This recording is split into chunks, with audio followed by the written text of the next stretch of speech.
Biden is preaching the word. Preach, Brother Biden. Preach. Speak. What are these people talking about? What was it about Joe Biden's shaky monotone last night that inspired them exactly? Most people found it depressing. Maybe we're being too literal here. Probably doesn't matter what Joe Biden actually said. He could have called for the bombing of Toronto, and CNN's panel of trained steels would still enthusiastically applaud it.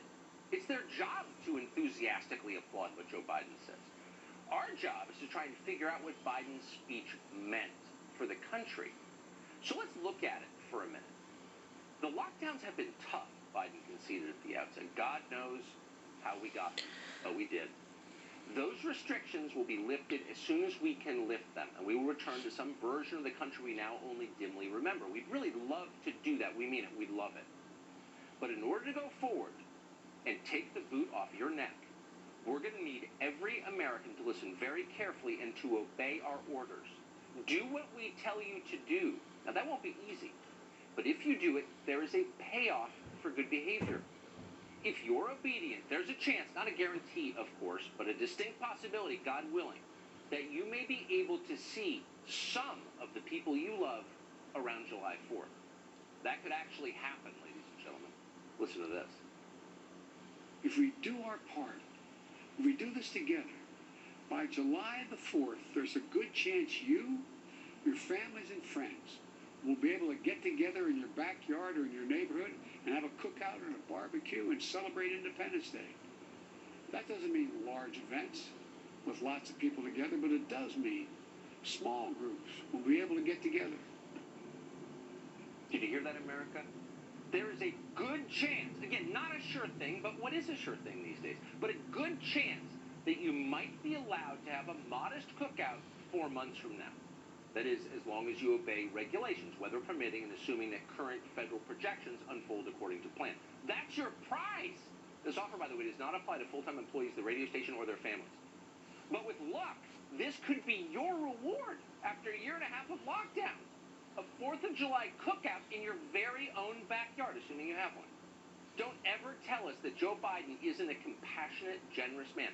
Here he is offering you, with some medically necessary caveats outlined by Dr. Anthony Fauci, the right to cook your own hot dogs. With the provision, obviously, that you do it in a small, masked group, seated far apart at a prescribed distance from one another. Don't get crazy and hug or celebrate or talk too loud or anything like that. Moderation is the key here. But still, a socially distanced barbecue. What other wonders does President Biden have in store for us?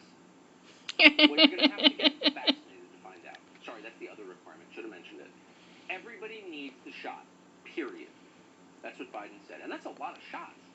The good news, now that we're on what Joe Biden describes as a, quote, war footing with this virus, vaccinating people against it is a counterterrorism operation. What we did to ISIS, we're going to do to COVID. Biden didn't mention drones, but we will need soldiers. And that's why Joe Biden is building a vaccination corps that will include active duty members of the military, an army of vaccinators. Watch. 2 months ago, this country didn't have nearly enough vaccine supply to vaccinate all or ever near all of the American public. But soon we will. Now, because all the work we've done, we'll have enough vaccine supply for all adults in America by the end of May. That's months ahead of schedule. And we're mobilizing thousands of vaccinators to put the vaccine in one's arm. Thousands of vaccinators to vaccinate everyone. That sounds amazing. But it does raise at least one vexing question. What if you don't want to get vaccinated? Not everyone does. Some people have religious objections. Others have concerns about this specific medicines. Others simply don't want it. Do you need a reason to turn on the vaccine? And what happens if you do turn it down? Will you be allowed to fly on airplanes? Or go to work? Or enter the front doors of Madison Square Garden? Joe Biden didn't specify, but it's pretty hard to believe he would support any kind of vaccine coercion. As he has told us so often over so many years, if it's your body, it's your choice. I support a woman's right to choose under that constitutional guaranteed provision. And quite frankly, I always will. Folks, you know, like to protect a woman's right to make her own personal decisions when it gets to her health care.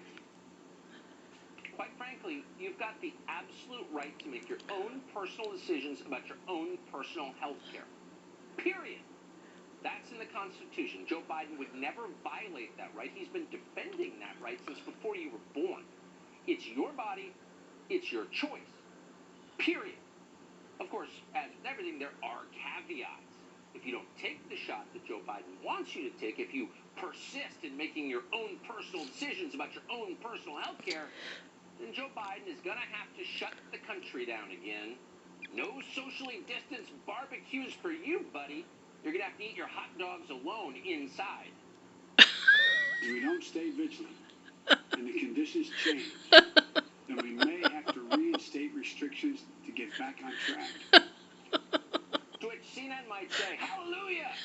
But we're not CNN. Instead, we're left wondering, could there be any civil liberties implications to any of this? We don't know the answer, and that's why we are happy to turn to attorney and journalist Glenn Greenwald.